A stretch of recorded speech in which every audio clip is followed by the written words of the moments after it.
నేటి రోజుల్లో యువత చాలా ధైర్యాన్ని ప్రదర్శిస్తున్నారు. దానికి వాళ్ళని మెచ్చుకోవచ్చు.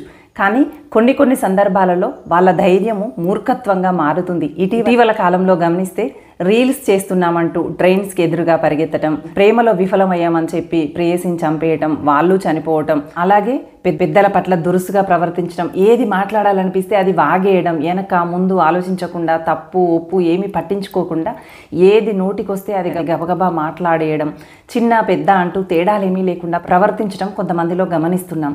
అయితే ధైర్యం ఉండాలి, చాలా మంచి విషయం అది. కానీ ఆ ధైర్యాన్ని ఎప్పుడు ఎలా ప్రవర్తించాలో తెలియకపోతే చాలా ఇబ్బంది. ధైర్యం ఎలాంటిదంటే, మన దగ్గర షార్ప్గా ఉన్నటువంటి కత్తి ఉందనుకోండి, దాన్ని దేనికి ఉపయోగించుకోవాలో దానికి ఉపయోగించుకుంటే మన పనులు సులువైపోతాయి. ధైర్యం కూడా అలాంటిదేనండి. చాలా వాడి అయినటువంటి ఆయుధం లాంటిది. మనం సరైన విధానంలో వాడుకుంటే మన పనులు సులభతరంగా ముగించుకొని ప్రత్యేకమైనటువంటి పద్ధతిలో ముందుకెళ్ళడానికి ఉపయోగపడుతుంది. అదే మితిమీరినటువంటి ధైర్యం చెడు ఆలోచనలో గనక చేరినట్లయితే మన వాడి అయిన కత్తితో తనను తాను పొడుచుకున్నట్టు మితిమీరినటువంటి ధైర్యంతో తన జీవితాన్ని తానే నాశనం చేసుకుంటాడు.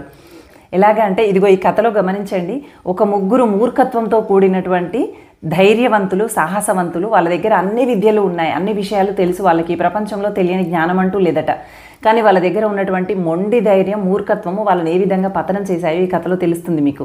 ఒక ముగ్గురు శిష్యులకి గురువుగారు అన్ని విద్యలు నేర్పించారట. వాళ్ళు గురువు ముందు చాలా వినయంగా ప్రవర్తించారు, అన్ని విద్యలు నేర్చుకున్నారు. కానీ వాళ్ళ లోపల మూర్ఖత్వాన్ని మాత్రం వదులుకోలేకపోయారు. ఆ ముగ్గురికి గురువుగారు నేర్పించినటువంటి జ్ఞానం ఏంటి అంటే, ఒక్కొక్కరు ఒక్కొక్క మంత్రం చెప్తే ఆ మరణించినటువంటి ఏ జీవైనా తిరిగి బ్రతుకుతుందన్నమాట. ఏ జీవినైనా బ్రతికించగలిగేటువంటి మాత్రమైనటువంటి శక్తిని ఆ ముగ్గురు కలిసి మంత్రాలు చదివితే బతికేస్తారన్నమాట. సో అంతటి శక్తి కలిగినటువంటి వీళ్ళు ముగ్గురు నడుచుకుంటూ వెళ్తూ ఉంటే దారిలో ఒక చనిపోయినటువంటి పులి కనిపించిందట వీళ్ళకి. ఇప్పుడు అన్నాడంట, అరే మనము గురువుగారు మనకు నేర్పించినటువంటి విద్య పనిచేస్తుందో లేదో చూద్దాము, ఈ పులిపైన ప్రయోగిద్దాంరా, దీన్ని బ్రతికిద్దాంరా అన్నాడట. రెండోవాడు అన్నాడట, అమ్మో పులిరా, ఇది లేసిందంటే మనల్ని చంపేస్తుంది అని చెప్పి అన్నాడట.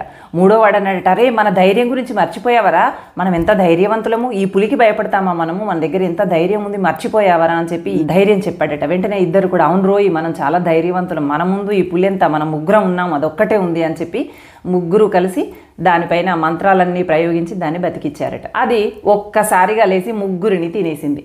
చూడండి, వీళ్ళకి మూర్ఖత్వంతో కూడిన మొండితనంతో కూడినటువంటి ధైర్యం ఉండడం వల్ల వీళ్ళకు వచ్చినటువంటి ఎన్ని విద్యలు, ఎన్ని గొప్ప విద్యలన్నీ మంచి వాటికి ఉపయోగించాల్సినవి చెడు వాటికి ఉపయోగించి వాళ్ళ జీవితాన్ని క్షణంలోనే ముగించేలాగా చేసుకున్నారు. పనికి మాలినటువంటి ధైర్యం ఎప్పుడూ కూడా మనకి జీవితాన్ని ఇవ్వదండి. దానివల్ల జీవితం పతనమే అవుతుంది. ఒక అమ్మాయి కోసం దూకేస్తాను, చనిపోతాను, సెల్ ఫోన్ కొనియకపోతే కాల్ చేసుకుంటాను, ఎగ్జామ్లో ఫెయిల్ అయితే దూకేస్తాను, మరణించటంలో చూపించేటువంటి ధైర్యాన్ని ఆ సమస్యని పరిష్కరించడంలో చూపెట్టండి. మరణించాలంటే ఎంత ధైర్యం కావాలో కదా, ఆ ధైర్యాన్ని ఒక్క క్షణం మీ సమస్యని పరిష్కరించడంలో చూపెట్టండి. ఖచ్చితంగా అక్కడ మీరు ఏ సమస్యల నుంచైనా బయటపడగలుగుతారు, అనుకున్నది సాధించగలుగుతారు. మీరు ధైర్యాన్ని ఎక్కడ చూపించాలో తెలియక రాంగ్ వేలో ఉపయోగించుకుంటున్నారు. దానివల్ల మిమ్మల్ని మీరే పతనం చేసుకుంటున్నారు. ధైర్యంగా ఉండండి. ధైర్యే సాహసే లక్ష్మి అన్నారు.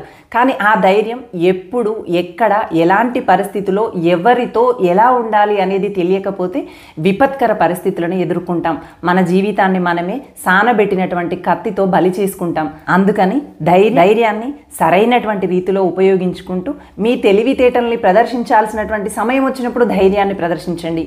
ఎవరినైనా ఆపదలో నుంచి కాపాడాల్సి వచ్చినప్పుడు ధైర్యాన్ని ప్రదర్శించండి. ఎవరికైనా మంచి విషయాన్ని బోధించాల్సినటువంటి పరిస్థితులు వచ్చినప్పుడు ధైర్యాన్ని ప్రదర్శించండి. నిజమైనటువంటి ప్రేమను వాళ్ళకి చెప్పడం కోసం ధైర్యాన్ని ప్రదర్శించండి. అంతేకాని అనవసరమైనటువంటి విషయాలలో ధైర్యాన్ని ప్రదర్శించి మీ జీవితాన్ని మీరే చేజేతులారా ఎప్పుడూ నాశనం చేసుకోకండి. జీవితం చాలా విలువైనది. వృధా చేసుకోవడం సులభమే, కానీ తిరిగి దానిని పొందాలన్నా, మళ్ళీ మంచి జీవితాన్ని పునరుద్ధరించుకోవాలన్నా చాలా కష్టమైనటువంటి పని. అందుకే ధైర్యంగా ఉందాం, కానీ ఎలాంటి ధైర్యం అవసరమో తెలుసుకొని ప్రవర్తిద్దాం. Thank you, bye.